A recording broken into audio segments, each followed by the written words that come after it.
Large-scale Russian shelling may cause a new wave of refugees from Ukraine, first of all to Poland, which from the first days of the full-scale war offered us a friendly shoulder. But are our neighbors ready for a new mass influx of Ukrainians, and how can help us in preparing for a difficult winter?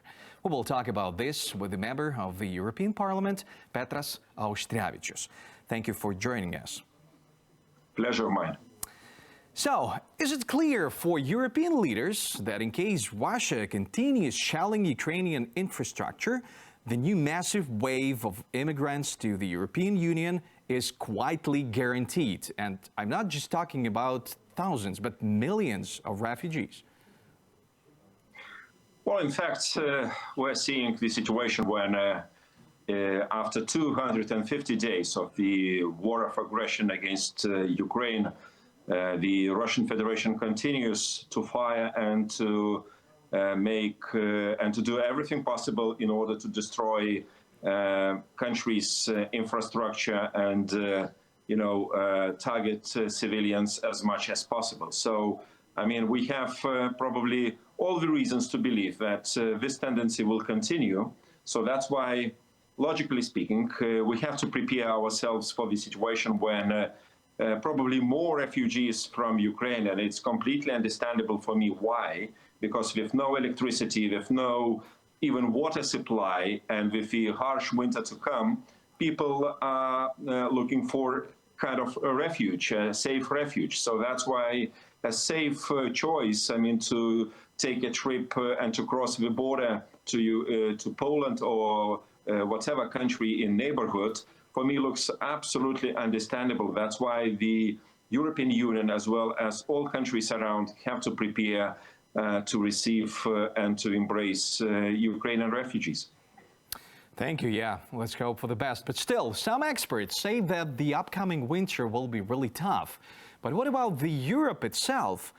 Is there any, disappointment widely spread, and this disappointment is caused by the energy crisis?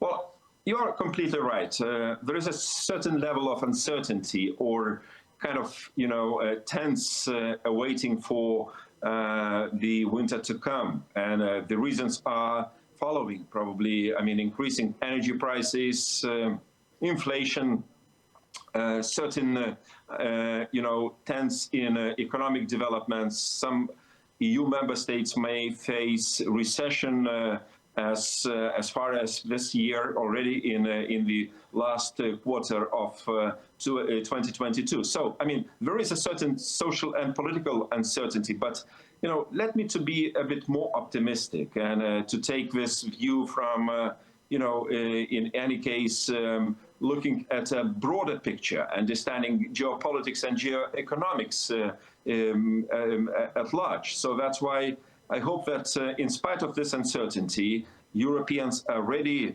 and able to receive more refugees from Ukraine.